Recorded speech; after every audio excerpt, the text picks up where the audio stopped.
170 अरब के जो fiscal wears हमें टैक्सेस लगाने होंगे। हुकूमत की तब्दीली बाहर की कुव्वतों को खुश करने के लिए की गई।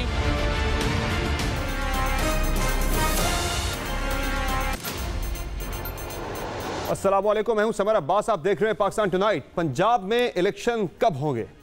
क्या पीडीएम इंतखाबात मुलतवी करवा पाएगी या फिर इलेक्शन कमीशन को इंतखाबात की बात की तारीख अब देनी पड़ेगी? लाहौर हाई कोर्ट में पंजाब में इंतखाबात के हवाले से अहम तरीन समाअत के बाद फैसला महफूज कर दिया गया है और फैसला किसी भी वक्त आ सकता है और सबकी नज़रें इसी फैसले पर हैं कि पंजाब के अंदर इंतखाबात होते हैं या नहीं। और एक बात बड़ी वाज़ेह है कि अगर पंजाब के अंदर इलेक्शन के हवाले से कह दिया गया इलेक्शन कमीशन को कि तारीख दे, तो फिर केपी के अंदर भी इंतखाबात को रोकना मुश्किल हो जाएगा। और इसमें अहम चीज़ देखने वाली यह है कि अगर इन दो सूबों के अंदर इंतखाबात हो रहे हुए तो वो जो फिर एक एक्सक्यूज़ है कि फिर तीनों इलेक्शन एक ही साथ होने चाहिए, यानी सेंटर के इंतखाबात भी, तो फिर क्या उन्हें पीडीएम रोक पाएगी या फिर वो भी करवाने पड़ेंगे? इसके अलावा नाज़रीन, दूसरी तरफ पाकिस्तान तहरीक इंसाफ के अरकान की रुकनियत मुअत्तली से मुतल्लिक लाहौर हाई कोर्ट का तफसीली फैसला जारी हो गया है, जिसमें तहरीक इंसाफ के अरकान को दोबारा असेंबली के इजलास के अंदर तो वो नहीं जा सकते, क्योंकि स्पीकर के फैसले को बरकरार रखा गया है। ताहम इलेक्शन शेड्यूल जारी करने से इलेक्शन कमीशन को रोका गया है, यानी पीटीआई के अरकान असेंबली इजलास में नहीं जा सकते इस फैसले के बावजूद। और इसके अलावा नाज़रीन, हम बात करेंगे आज आईएमएफ की कि आईएमएफ के साथ स्टाफ लेवल मुआहिदा तो नहीं हो सका, ताहम 170 अरब या मजीद टैक्सेस लगाने जा रहे, जो हमने कड़ी शराइत आईएमएफ की मान ली है, जिसमें 170 अरब के टैक्सेस लगने हैं। बिजली की कीमतें बढ़नी है, गैस की कीमतों में इजाफा होना है और पेट्रोलियम मसनूआत की कीमतों में भी मजीद इजाफा होना है। पहले महंगाई पाकिस्तान के अंदर 34.83% पर पहुंच चुकी है, जो कि तारीख की बुलंद तरीन महंगाई से कहा जा रहा है। आने वाले कई हफ्तों के अंदर इसका जब इम्पैक्ट आएगा, पाकिस्तान के अंदर महंगाई मजीद बढ़ेगी, महंगाई का तूफान पाकिस्तान के अंदर आ जाएगा। अवाम की कुव्वत खरीद पहले ही जवाब दे चुकी है, मजीद अवाम की क्या सूरत हाल होगी, ये तो आने वाले हफ्तों के अंदर मजीद सूरत हाल है जो है वो ख़राब होगी। इसके अलावा नाज़रीन, हम बात करेंगे आज के शो में नून लीग के अंदरूनी आफ्टर शॉक होने लग रहे हैं पार्टी को। पहले मिफ्ता इस्माइल, फिर शाहिद हकान अब्बासी और फिर सरदार मेहताब अब्बासी के बाद कैप्टन सफदर भी अब पार्टी क़यादत के कई फैसलों के खिलाफ बोल रहे हैं, बड़ा खुल के बोल रहे हैं। इस पर भी हम आज के प्रोग्राम में बात करेंगे। और जावेद चौधरी साहब का जो कॉलम है, आर्टिकल है, उस पर काफ़ी ज़्यादा बहस हो रही है। तहरीक इंसाफ भी उसको कई अपने फ़ायदे के लिए उसके कई हिस्सों को यूज़ कर रही है और नून लीग भी उसके कई हिस्सों को यूज़ कर रही है। इस पर भी आज के प्रोग्राम में हम बात करेंगे। हमें प्रोग्राम में ज्वाइन किया है अली खान साहब ने, पाकिस्तान तहरीक इंसाफ के रहनुमा हैं। प्रोग्राम में हमें ज्वाइन कर रहे हैं बैरिस्टर दानियाल चौधरी साहब, पाकिस्तान मुस्लिम लीग नवाज से इनका ताल्लुक है। और हमें ज्वाइन कर रहे हैं जनरल टैट अमजद शुएब साहब, सीनियर तजज़ेकार हैं, दिफाई एक्सपर्ट भी हैं, उनका एनालिसिस भी शामिल करेंगे प्रोग्राम के अंदर। नाज़रीन, जो लाहौर हाई कोर्ट का फैसला है उसके बाद लगता है कि फैसला जो भी आना है, ज़्यादा इम्कान इसी बात का ज़ाहिर किया जा रहा है कि शायद इलेक्शन शेड्यूल जारी करना पड़े इलेक्शन कमीशन को, चूँकि जो वैसे भी जो मुतलका जो बनते हैं दिन 90 डेज़ के अंदर तो इंतखाबात करवाने होते हैं हर सूरत में इलेक्शन कमीशन ने, जब भी कोई असम्बली डिज़ोल्व होती है। और 14 तारीख को, चूँकि 14 जनवरी को असम्बली डिज़ोल्व हुई थी पंजाब की, तो उसके बाद कोई भी असम्बली के रेजोल्यूशन के बाद जब इलेक्शन की तारीख दे दी जाती है, इलेक्शन की तारीख दिए जाने के बाद 61 दिन चाहिए होते हैं इलेक्शन कमीशन को इलेक्शन करवाने के लिए और इलेक्शन कैंपेन के लिए। तो वो जो 61 दिन है नाज़रीन, वो अब उसमें सिर्फ इतवार के बाद वो 61 दिन शुरू हो रहे हैं। इतवार को डेडलाइन है, इतवार के बाद वो 61 आखिरी दिन शुरू हो रहे हैं जो ज़रूरी होते हैं इलेक्शन कमीशन के लिए, जिनमें 7 दिन के लिए तो इलेक्शन कमीशन को चाहिए होते हैं। वो इलेक्शन का शेड्यूल तैयार करता है, फिर नॉमिनेशन पेपर्स के लिए तारीख, उसके अलावा नॉमिनेशन पेपर्स फाइल करना, उन पर एतराज़ात, स्क्रूटनी, और फिर उसके बाद फिर उसके ऊपर अपीलें, और फिर इलेक्शन कैंपेन के लिए भी टाइम चाहिए होता है। तो वो 61 दिन जो है इतवार के बाद शुरू हो रहे हैं, यानी इम्कान इस बात का है कि इतवार से पहले ये फैसला लाहौर हाई कोर्ट का सामने आ सकता है। अली मोहम्मद खान साहब, लग रहा है आपको, कितने पूरी उम्मीद है कि ये इलेक्शन की तारीख जो है वो देनी पड़ेगी इलेक्शन कमीशन को, ये फैसला आपके फेवर में आ जाएगा? जिस तरह के हमने आर्गूमेंट्स वहाँ पे सुने हैं उसमें तो बज़ाहिर यही लग रहा है कि शायद फैसले के हवाले से इलेक्शन कमीशन को पाबंद कर दिया जाए कि वो तारीख दें इंतखाबात की। बहुत शुक्रिया। बिस्मिल्लाहिर्रहमानिर्रहीम, अल्लाहुम्मा सल्लि व सल्लिम व बारिक अला सय्यिदिना मुहम्मद। समर साहब, आईन इस पे बड़ा क्लियर है और हमें कवी उम्मीद है कि इंशाल्लाह जो मुअज़्ज़ज़ अदालतें हैं वहां से फैसला आईन के मुताबिक आएगा। अगर आईन पाबंद करता है कि आपने 3 महीने के अंदर इलेक्शन करना है, तो एक तो ये है कि उसकी पाबंदी तो जरूरी है, लाजिम है, और इलेक्शन कमीशन के जितने भी ओहदेदार हैं ज़ाहिर है सब ने आईन के मुताबिक ही जाना है। दूसरा, जो हुकूमती इत्तेहाद भी है उसमें जो इनकी सबसे बड़ी अलाई है पीपल्स पार्टी, तो पीपल्स पार्टी मेरे ख्याल में, जहां तक मैंने जांचा है, उनका इस पे व्यू बड़ा क्लियर है कि वो वक्त पे इलेक्शन करवाना चाहते हैं और वो चाहते हैं कि इलेक्शन में डिले ना हो। और तीसरी बात यह है कि देखें, अगर आप मरहूम ज़िया उल हक साहब का जो ज़माना था अगर वो याद करें, भुट्टो साहब का, तो अगर एक दफ़ा कोई कानूनी मोशगाफी होती है और आप उसको एक रास्ता दे देते हैं तो वो फिर एक गलती पे फिर बात रुकती नहीं है, फिर कोई इसका एहतमाल हो सकता है कि मजीद जो है आइन शिकनियां हों या कोई इस तरह के मामलात हों। तो बेहतर यही है जो भी संजीदा पॉलिटिकल फोर्सेस हैं वो इस नुक्ते पे मेरे ख्याल में सब इसी पे आ जाएंगे कि इलेक्शन अपने वक्त पे हो और फैसला फिर जो है वो अवाम करे। सही है। जलल साहब ये बताएं कि जो एक्सक्यूजेज हम सुन रहे हैं पंजाब के अंदर भी और खैबर पख्तूनख्वा के अंदर भी कि मुख्तलिफ ऑपरेशन चल रहे हैं, इस वक्त सिक्योरिटी की सूरत इतनी मुनासिब नहीं है कि इंतखाबात करवा जाए, फिर मईशत की बात भी होती है, लेकिन सिक्योरिटी वाले मामले पर ज़रा ज़्यादा मेरा कंसर्न है कि जिस तरह के ग्राउंड्स पेश किए जा रहे हैं, जिस तरह के हम उज़र देख रहे हैं, जवाब पेश किए जा रहे हैं कि इंतखाबात टाइम पर नहीं हो सकते, आगे लेके जाने पड़ेंगे क्योंकि ऑपरेशन चल रहे हैं KP के अंदर भी और पंजाब के अंदर भी। ये काबिल कबूल उज़र हो सकता है इंतखाबात के इल्तवा के लिए?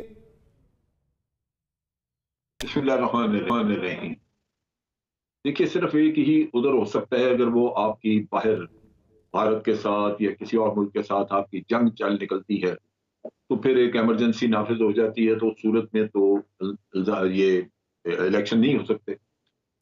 लेकिन अगर हम दहशतगर्दी की तारीख देखें और पाकिस्तान में ये इससे जो आज सूरत हाल उससे कहीं ज्यादा खराब सूरत हाल 2013 में और 2018 में थी, तो इलेक्शन कराए गए। अब ये इलेक्शन ना कराना, ये यूं लगता है कि आप कोई ना कोई बहाना ढूंढ रहे हैं इससे जान छुड़ाने का, क्योंकि शायद आप कॉन्फिडेंट नहीं हैं, आपको शायद एहसास है कि इलेक्शन आप जीत ना सकें। लेकिन ये है गैर कानूनी, गैर आईनी मेरे नुक्ता निगाह से। बाकी तो भी अदालतें फैसला करेंगी। और अगर कोई कहे कि जी ऑपरेशंस में हम मसरूफ हैं, तो वो तो मेरा ख्याल है इससे कहीं ज्यादा मसरूफियत हमारी पिछले वक्तों में तब भी इलेक्शन हुई। ये मेरे नुक्ता निगाह से कोई खास ऐसी वजह नजर नहीं आती कि इस इलेक्शन से फरार हासिल किया जाए। क्योंकि ये जो वजारत दाखिला की तरफ से इलेक्शन कमीशन को ख़त भी लिखा गया, मुरासला भी भेजा गया कि हमारे जो सिक्योरिटी इदारे हैं वो नहीं सिक्योरिटी हमें प्रोवाइड कर सकते, ना रेंजर्स अवेलेबल है, ना FC अवेलेबल है, दहशतगर्दी के खिलाफ ऑपरेशन चल रहे हैं, क्रैकडाउन चल रहे हैं, इंटेलिजेंस बेस्ड ऑपरेशन चल रहे हैं।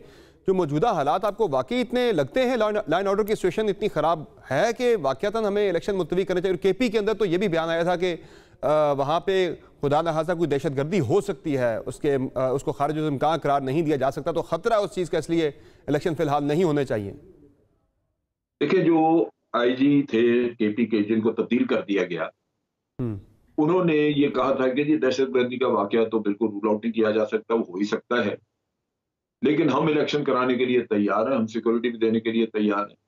और ये हमेशा होता है। देखिए, आप जंग लड़ रहे हैं तो तब भी वाकया हुआ, कोलू में दो हमारे जवान शहीद हो गए। जी हाँ, ID फट गया।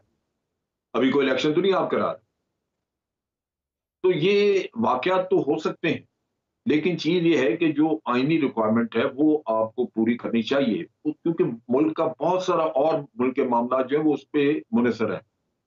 अगर आप इस तरह की जो हुकूमत अभी बनी हुई है, जो एक तरफा लोगों के खिलाफ कार्रवाइयां कर रही है, अगर ये रहेगी तो उससे बेतमीनानी रहेगी और हो सकता है कि आवाम की तरफ से रिएक्शन आए या पॉलिटिकल पार्टी से रिएक्शन आए। तो वो हरकतें करनी नहीं चाहिए जो आप चालाकियां करके तो लोगों को बेवकूफ बनाने की कोशिश करते हैं, वो नहीं करनी चाहिए। मैं नहीं समझता कि सूरत हाल इतनी खराब है। अच्छा, जहां तक आप कह रहे हैं कि हमारी आर्मी वगैरह, उनका देखिए, आर्मी को वैसे ही इलेक्शन के प्रोसेस से दूर रखना चाहिए। और मेरी हमेशा ये मेरी कम से कम हमेशा एडवाइस ये रही है कि फौज इलेक्शन के प्रोसेस से दूर रहे। ये कौमी अदारा है। पिछले इलेक्शन में फौज बिला वजह कंट्रोवर्सीज में डाल दिया जाता है। बिल्कुल आपने दुरुस्त बात की है। फौज को बिला वजह फिर बाद में जो इलेक्शन हार जाता है वो फौज को ले आता है इस मामले के अंदर, एक कंट्रोवर्शियल बनाने की कोशिश की जाती है अपनी हार का जवाब ढूंढने के लिए। बिल्कुल। अभी सर AJK के अंदर भी, आज़ाद कश्मीर के अंदर हुए बलदियाती इंतखाबात, वहाँ पे भी बलदियाती इंतखाबात डिले करने का पूरा वहाँ पे कोशिश होती रही कि ना हो, और जवाब यही पेश किया जाता था कि फ़ौज नहीं इस वक्त हमें अवेलेबल, वो सैलाब के अंदर इमदादी कामों में मसरूफ़ है। उसके बाद जब नहीं भी दी गई सिक्योरिटी, यहाँ से सेंटर से सिक्योरिटी नहीं गई, तो आज़ाद कश्मीर की अपनी पुलिस ने इंतहाई महदूद वसाइल के अंदर इंतखाबात बलदियाती करवाए और बिल्कुल पुरअमन तरीन इंतखाबात आज़ाद कश्मीर के अंदर हो गए थे। अगर आप करना चाहें तो हो भी सकती हैं। वैसे दानियाल साहब ये बताएं कि अब ये जो इलेक्शन का मामला है, लाहौर हाई कोर्ट ने फैसला महफूज कर लिया है। वैसे भी अब जो हम हालात देख रहे हैं, संडे से आगे वो इंपॉर्टेंट जो 61 डेज होते हैं जिसमें हर सूरत में आपको इलेक्शन करवाने होते हैं, वो शुरू हो जाएंगे। तो करवा देंगे फिर इलेक्शन अगर आपके सर पे पड़ गई, यानी कि जाएंगे इलेक्शन में आप लोग, चूंकि हालत तो नून लीग की नजर नहीं आ रही इस वक्त इलेक्शन में जाने के वाले से। बिस्मिल्लाहिर्रहमानिर्रहीम। समर साहब देखें, इसमें लॉ जो है वो बड़ा क्लियर है और लॉ में जो क्लैरिटी है उसके साथ कुछ चीज़ें जो हैं वो लाजिम हैं, और वो लाजिम जो चीज़ें हैं उनमें से सिक्योरिटी, फाइनेंसेस, सेंसेस, तमाम जमातों का जो पार्लियामेंट्री सिस्टम का हिस्सा है उनका ऑन बोर्ड होना और कुछ और चीज़ें हैं। वो तमाम अगर प्री रिक्विजिट्स पूरे हो जाते हैं तो हम तो we are ready for election.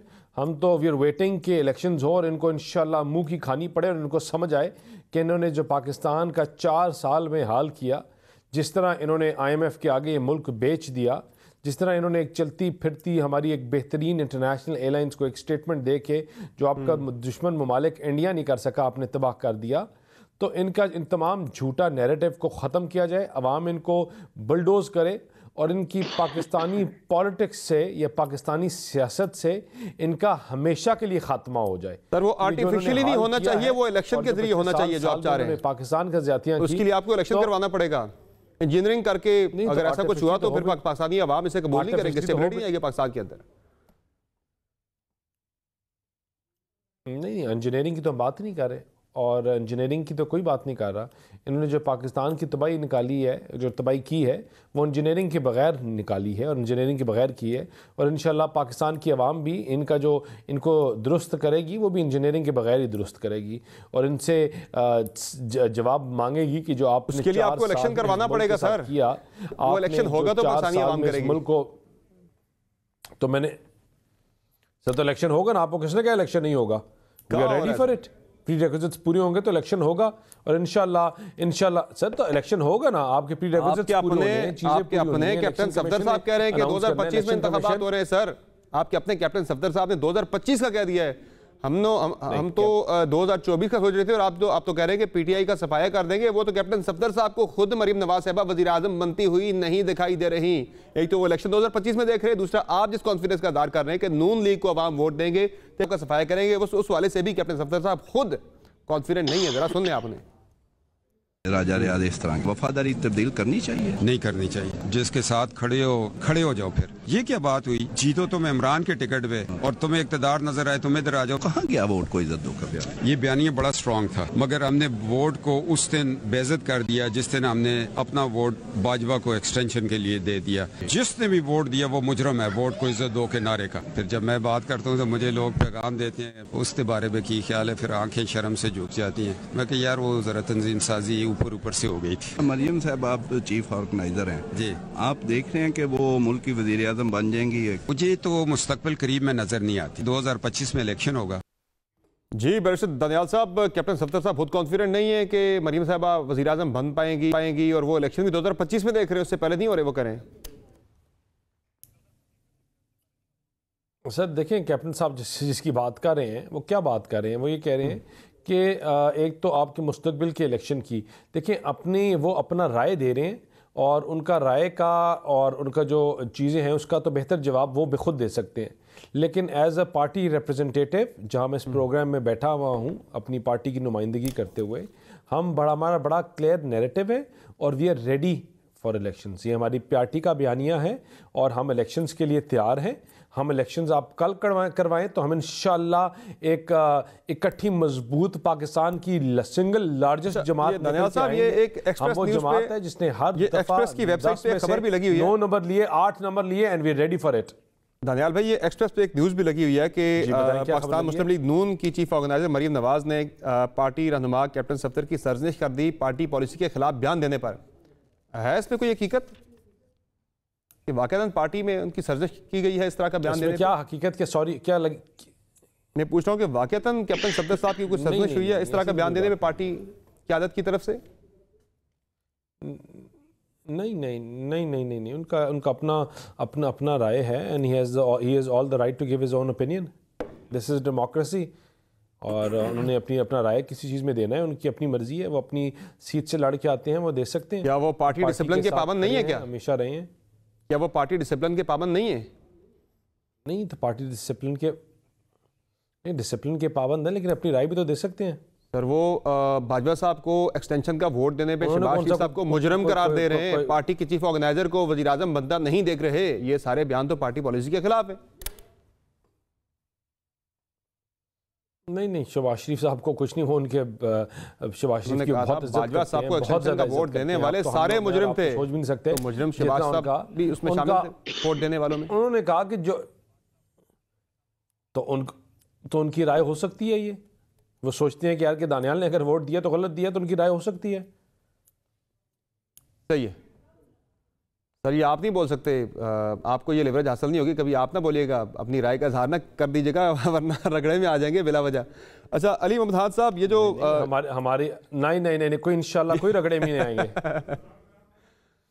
सरदार मेहताब साहब नहीं, देखिए हमने एबटाबाद के कन्वेंशन के अंदर वो नाराज़ हैं, शायद हकान अब्बासी कई मामलात के अंदर वो नाराज़ हैं, मिफ्ता इस्माइल भी बड़ी खुल के आपके ऊपर तंकीद करे, उस पर आगे चल के मैं सेगमेंट के अंदर शायद हकान अब्बासी साहब किसी मैं बड़ा कैटेगोरिकली नहीं पार्टी ओहदा छोड़ दिया यार, क्या बात बड़ा कर रहे हैं कैटेगोरिकली कह सकता हूं, वो नहीं, मैं आपको बड़ा क्लियर करूं, शाहिद साहब ये बात गलत बात है जो करते हैं। शाहिद साहब ने बड़ा क्लियर कहा, उन्होंने कहा कि अगर मरियम नवाज साहिबा पार्टी की चीफ ऑर्गेनाइजर बनती हैं तो she should be allowed to take own decisions. वो गलत हो, वो ठीक हो, उनको एक कदगन ना हो कि यार कि कौन मेरे साथ मैंने क्या डिसीजन लेनी है और क्या नहीं लेनी है किसी उसकी वजह से। उन्होंने कहा मैं जमात का हिस्सा हूं, हिस्सा रहूंगा, इसी जमात में आया हूं, इसी जमात से जाऊंगा, और जहां मरियम नवाज साहिबा को मेरी असिस्टेंस की जरूरत है जहां है तो उनके साथ सीसा पिलाई दीवार की तरह खड़ा हूं।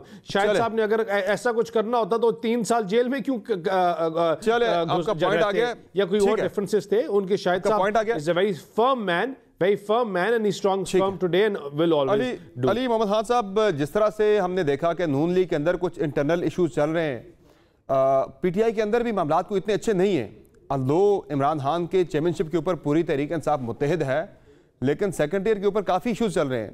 जिस तरह से जो है आपके रहनुमा शहबाज गिल, उन्होंने जेल भी काटी, टॉर्चर भी हुआ उनके ऊपर। आज जिस तरह से तहरीक इंसाफ की क़यादत ने उन्हें अबेंडन किया है, ये भी कोई अच्छी मिसाल तहरीक इंसाफ कायम नहीं कर रही। कल को आपके लिए कौन कुर्बानियाँ देगा, कौन जेलें काटेगा, कौन सुबते बर्दाश्त करेगा? वो जिस तरह से उनकी टॉक हो रही है, असद उमर और फवाद चौधरी साथ से उन्हें छोड़ के चले जाते हैं, फिर एक और टॉक के दौरान हमाद अजहर उनके साथ से उठ के चले जाते हैं उन्हें छोड़ के। तो उनके आजकल ट्वीट्स भी जो आ रहे हैं वो बड़े नाराज़ हैं, बड़े इस वक्त वो बड़ी शिकायत कर रहे हैं कि कोई मेरी तारीखों के ऊपर नहीं आता।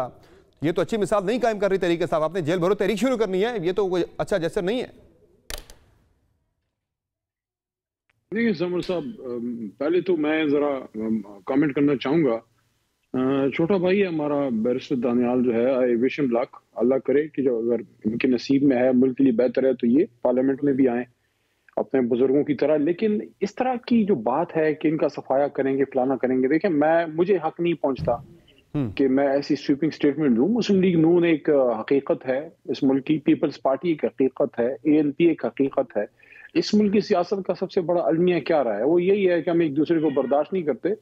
ठीक है, आज पीपल्स पार्टी जो है वो जीत नहीं पा रही, लेकिन क्या आप मुझे ये कह सकते हैं कि आज अगर पीपल्स पार्टी खैबर पख्तूनख्वा या लाहौर या पंजाब से हार रही है तो वो खत्म हो सफा? ऊंच नीच या चीजें आती हैं, अगर अवाम हमें रिजेक्ट करती है तो हम उसको एक्सेप्ट करेंगे, लेकिन मेरे ख्याल में सब जमातों को ये हक है कि वो अवाम के पास अपना मैनिफेस्टो सब चीजें लेके जाएं।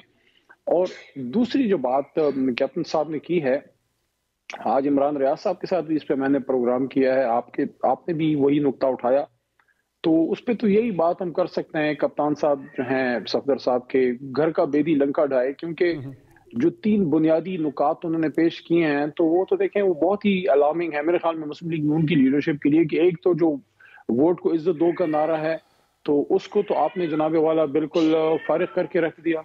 दूसरा जो उन्होंने ये बात की है कि जो मुस्लिम लीग नून के हवाले से कैप्टन साहब ने कि किसी भी सूरत में जमात के अंदर इन चीज़ों की तो एक्सेप्टेंस इनकी नहीं है, जो उन्होंने तीनों सख्त बातें की हैं। फिर जो शाहिद खान साहब का है, ये एक बहुत बड़ा सवालिया निशान है कि एक जमात के एक शख्स जो है साबिक वजीर आजम है और आज उनको वो कोई भी ओहदा लेने के लिए तैयार नहीं है। दानियाल साहब ने वजाहत दे दी है शाहिद हक्कान अब्बासी के मामले पे, तो दानियाल साहब ने वजाहत दे दी है। मुझे जरा ये जो आप वोट को इज्जत दो के साथ जो मैं बात कर रहा था, शहबाज गिल को इज्जत दो, उस पर जरा आप काइंडली अपनी वजाहत दे दीजिए। उनके साथ जो सलूक हो रहा है, क्या वो बेहतर सलूक है?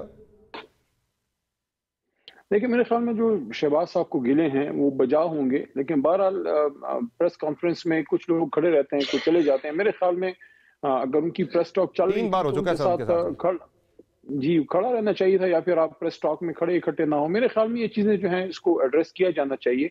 उनके जो गिले हैं वो उनको भी एड्रेस किया जाएगा। शहबाज गिल साहब ने बड़ी तकलीफ उठाई है और इसी तरह फवाद चौधरी साहब ने उठाई है। आजम स्वादी साहब को जो है काफी मुश्किलात का सामना रहा है, शेख रशीद साहब को रहा है। तो बिल्कुल शहबाज साहब के जो गिले हैं वो बजा होंगे और पार्टी लीडरशिप इंशाल्लाह उसको एड्रेस करेगी।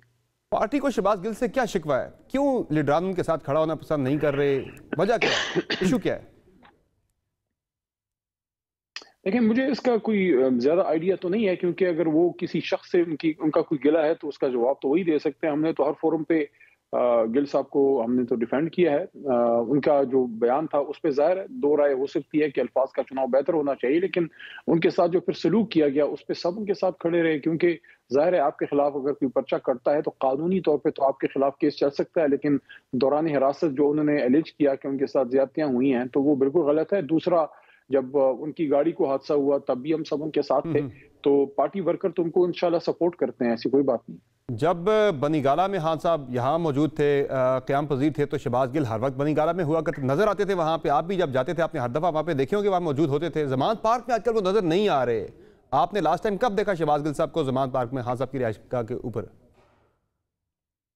देखिए, गिल साहब जब जरूरत होती है खान साहब उनको बुलाते भी हैं और खान साहब को भी उनकी कुर्बानियों का भी पता है। और शहबाज गिल साहब जो हैं उन्होंने अपनी ठीक ठाक अपना जॉब सब कुछ छोड़ा, पाकिस्तान आए हैं। और जब यहाँ हमारे कैबिनेट में एज अ स्पेशल असिस्टेंट वो मौजूद थे तो उन्होंने कोई खास प्रिविलेजेस भी नहीं ली। उन्होंने सिर्फ अपना जो एक ड्यूटी है वो किया, क्योंकि वो कन्विक्शन के साथ इस फील्ड में आए हैं। एक आदमी अगर बाहर ठीक ठाक सेटल्ड है, अच्छा प्रोफेसर है, कमा रहा है और वो एक सेटल्ड लाइफ आराम से गुजार रहा है, सब कुछ छोड़ के अगर वो पाकिस्तान आता है तो जाहिर है वो कोई कन्विक्शन होगी ना, तभी आ रहा है। जी जी, सही है। इसी पे एक मुख्तसर ब्रेक लेते हैं, ब्रेक से वापस आएंगे। जनरल साहब इससे शामिल करेंगे, एक और बड़ा इंपॉर्टेंट मामला है, हमारे साथ रहिएगा।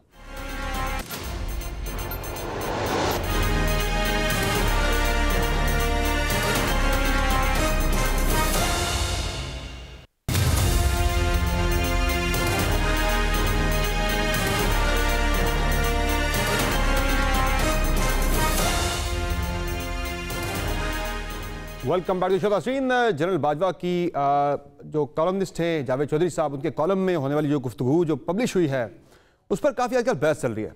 तहरीक इंसाफ ने 4 नुकात जो हैं उन पर ज़्यादा जोर दे रही है और कह रही है कि ये उनका एतराफ़ जुर्म है।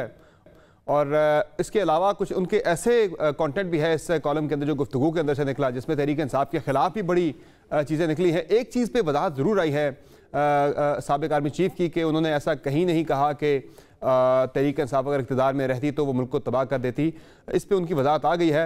बाकी जनरल साहब जो बातें इस वक्त चल रही हैं, फवाद चौधरी साहब ने आज 4 नुकात पे जोर दिया। उन्होंने कहा ये इतराफ़ है उनकी तरफ से, जो 4 नुकात उन्होंने पॉइंट आउट किया। तो आपको वो कौन से 4 नुकात हैं?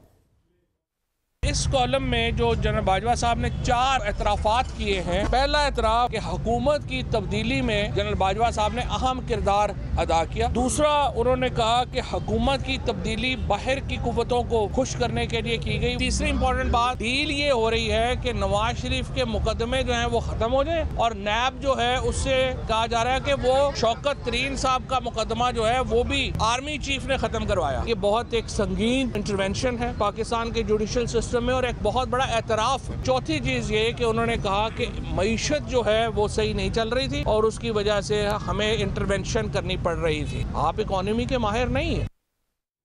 अच्छा, इसके बाद नाज़रीन शौकत तरीन साहब ने तो बिल्कुल इस चीज़ को एंडोर्स कर दिया है कि हाँ उन्होंने कहा था इमरान खान साहब से कि मेरे केसेस चलवा दें। अब चलवाने से मुराद की इस पर जरा आपको सुनाते हैं, फिर इस पर बात करते हैं। फैज साहब ने आपसे बात की थी केसेस के हवाले से? फैज साहब ने, जनाब मैं फैज साहब को वैसे जानता हूँ। प्राइम मिनिस्टर ने मुझे अप्रैल 2019 में पहले कहा, मैंने कहा मैं नहीं जॉब लूंगा जब तक मेरे केसेस खत्म नहीं होंगे।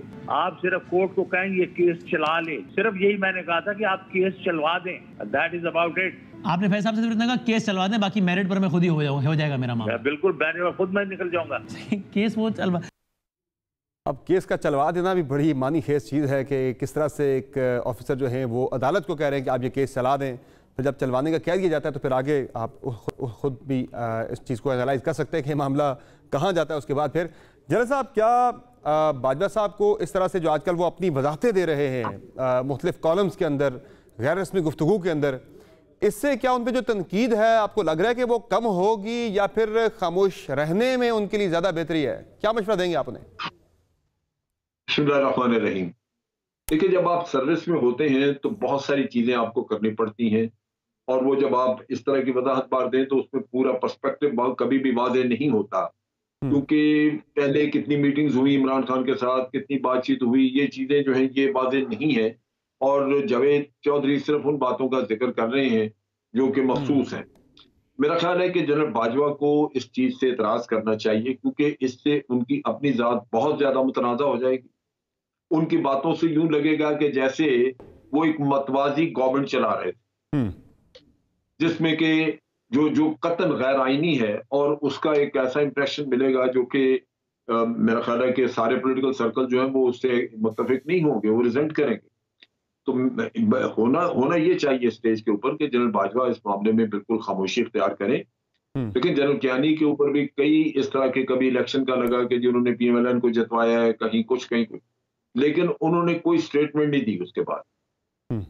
वो चीजें खुद ब खुद इसी तरह सेटल हो गई। वो कल को एक किताब लिख रहे हैं, शायद उसमें वजाहतें हों, लेकिन अगर आप पीसमील इसी तरह किसी न किसी जर्नलिस्ट को बुला के या उससे बात करके कोई न कोई ऐसी चीज करें, तो इतने ज्यादा तनाजात आपके गिर्द खड़े हो जाएंगे कि आपको समझ नहीं लगेगी कि आपने करना क्या है, और वजाहतों में ही आपका बाकी सिलसिला निकल जाएगा।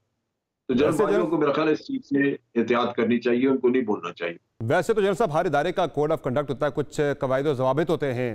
जिस तरह से 2 साल तक वो किसी इंटरव्यू के अंदर अपीयर नहीं हो सकते, फॉर्मल किसी इंटरव्यू के अंदर, तो ये जो ऑफ द रिकॉर्ड वो गुफ्तगू कर रहे हैं, चीज़ें शेयर कर रहे हैं, क्या इस पर भी इदारा अगर चाहे तो उन्हें रोक सकता है, पाबंद कर सकता है कि भाई आप ये ऑफ द रिकॉर्ड गुफ्तगू भी अपनी जो है वो बाहर ना लेके जाए? चूंकि ज़ाहिर है इसमें बहुत सारे इंस्टीट्यूशन मामला भी थे जो खुल के सामने आ रहे हैं।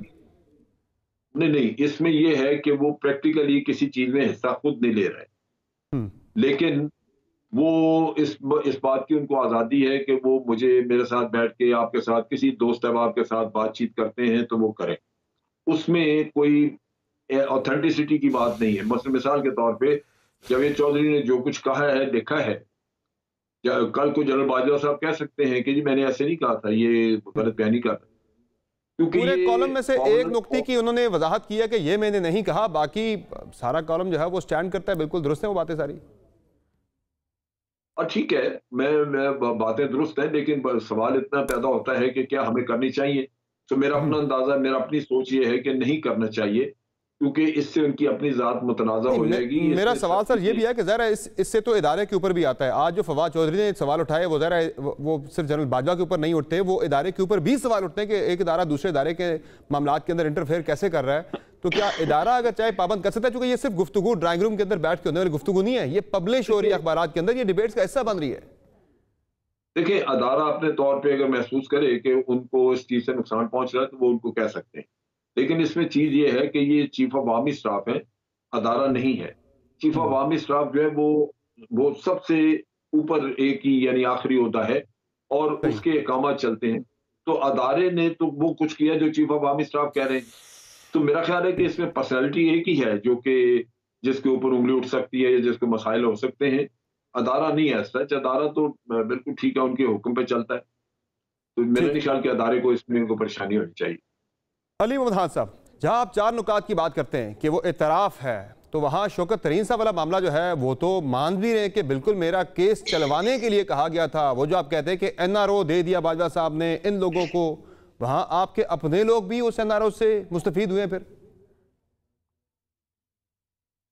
देखें समर साहब, जो आपने चलवाया है, जो बात शौकत साहब की मैंने सुनी है, तो अगर इस हद तक है, ये तो पाकिस्तान की बेशुमार जो केसेस जिनके पेंडिंग हैं, मैं भी लॉयर हूं, ये दानियाल साहब भी वकील हैं, तो हमारे तो हर मुवक्किल की यही ख्वाहिश होती है और उसकी यही तमन्ना होती है कि मेरा केस चले।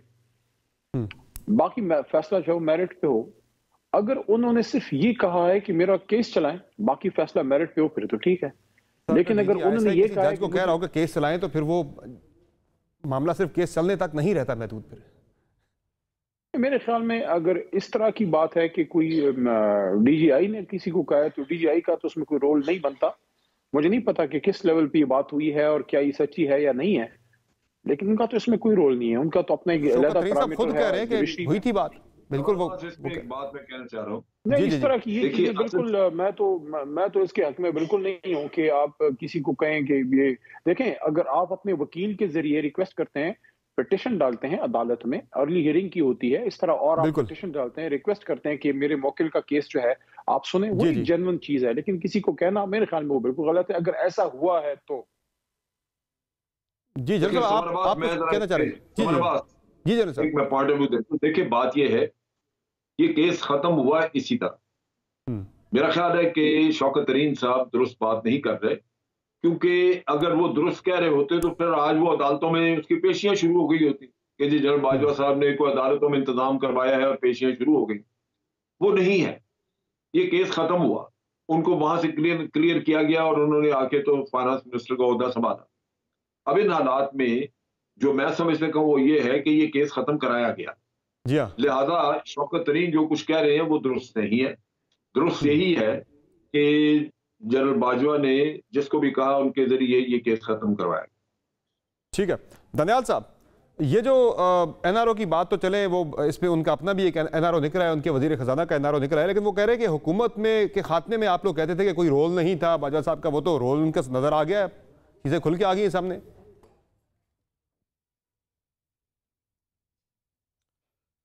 समर इसमें तो मैं इतना कमेंट नहीं कर सकता। जो दो पार्टीज़ आपस में कमेंट कर रहे हैं शायद इनको बेहतर पता है और ये बेहतर इसके ऊपर अपना तजिया दे सकते हैं। I can't comment much on it because मतलब it is not coming from the army chief. नहीं सर, आप लोगों ने भी तो डील कर ली थी ना, जो इस कॉलम के अंदर छपा है कि मियां साहब भी डील का हिस्सा थे कि दिसंबर में आप लोगों ने हुकूमत ख़त्म करनी थी। जो 4 रुकनी कमेटी बनी थी जिसमें आपकी तरफ से जो है अयाज सादिक साहब थे और साद रफीक साहब थे, उस तरफ से असद कैसर साहब थे, परवेज़ हटक साहब थे, और उसमें यह तय पाया था कि दिसंबर में हुकूमत ख़त्म कर दी जाएगी। उसके बाद 6 महीने के बाद इंतखाबात होंगे, केयर टेकर रहेगी, बाजवा साहब को 8 महीने की एक्सटेंशन दी जाएगी, मियाँ नवाज शरीफ की नाअहली को ख़त्म किया जाएगा, उनके केसेस ख़त्म करके पाकिस्तान उन्हें लाया जाएगा। बाद में जब वो मामला निकल गया तो मियाँ साहब ने कहा जी मैं इस डील का ऐसा नहीं बनता, मैं बदनाम होकर नहीं आऊँगा कि मैं डील करके आया हूँ दोबारा पाकिस्तान के अंदर। ये was part of the deal. लेकिन जो मैं फिर इस पर वही चीज़ कहूँगा कि मैं इसके ऊपर कमेंट नहीं कर सकता, लेकिन अगर मियाँ साहब किसी डील का हिस्सा होते तो अभी तक होगी होती। दिसंबर गुजरे तो अरसा हो गया, अरसा दराज हो गया, तो फिर क्लियरली इसके फैक्ट्स या चीज़ों में कोई रद्द-बदल है या अपनी मर्ज़ी से कोई चीज़ें ऐड ऑन नहीं है, ये गलत मिस इन्फॉर्मेशन है, but I can't comment on it much. तो सर ये एनआरओ वाले मामले पे भी आप कोई बात नहीं करना चाहेंगे? इतना सेंसिटिव मैटर आपके लिए? देखिए मैं अब एनआरओ का वही बात है कि मैं what can we comment on it कि भाई हमारी ना हम तो तमाम जमातें इकट्ठी करके पाकिस्तान को बचाने के लिए आए हैं। ये कांटों की सेज अपने गले में ली है और अपनी इमरान खान देखें, जो गवर्नमेंट जो अपोजिशन होती है यूजली, जो ख़ास तौर पे इतना अरसा जुल्म और सितम बर्दाश्त करके आए, तो that is government in waiting. हमने अपनी हर चीज़ को स्टेक पे लगाया पाकिस्तान के लिए, पाकिस्तान की जमहूरियत के लिए, इस मुल्क की इकॉनमी के लिए। अगर हम ना आते और हम उस टाइम ना पहुँचते तो पाकिस्तान तो बैंकक्रप्ट हो जाता 2-2.5 महीने के बाद या 1.5 महीने बाद। Your country would have not sustained. तो we came for the country, हमने अपनी बहुत चीज़ों का सेक्रीफाइस किया और वो सेक्रीफाइस जो है, हम जो इलेक्टोरल पॉलिटिक्स करते हैं हम उसको फेस कर रहे हैं, हम अपने उसकी तनकीद को। सर आप ये कह तो रहे हैं लेकिन मिफ्ता साहब कुछ और बात कर रहे हैं, आपकी पार्टी के मिफ्ता साहब कुछ और बात कर रहे हैं। मुझे मुझसे ब्रेक लेनी पड़ रही है, दनियाल भाई माजरत खाओ, मुझसे ब्रेक लेनी पड़ी है, ब्रेक से वापस आपको सुनाएंगे। आप तो कह रहे हैं कि हमने मुश्किल फैसले किए, लेकिन मुश्किल फैसलों की टाइमिंग बड़ा मैटर करती है कि आपने 2-3 महीने का डिले करके वो फैसले जब किए तो उसके असरात कुछ और होते हैं, उसके नुकसानात कुछ और होते हैं। इस पर मिफ्ता इस्माइल साहब ने सागडार साहब को आईना तो दिखा दिया है, लेकिन पाकिस्तानी अवाम के लिए आने वाले दिनों में जो कह रहे हैं गवर्नमेंट के लिए कांटों की सेज है, तो पाकिस्तानी अवाम के लिए भी कांटों की सेज ही बन जाएगा ये IMF डील जो है। कि किस तरह की मुश्किलात पाकिस्तानी अवाम को बर्दाश्त करना पड़ेगी, बातों की ब्रेक के बाद हमारे साथ रहिए।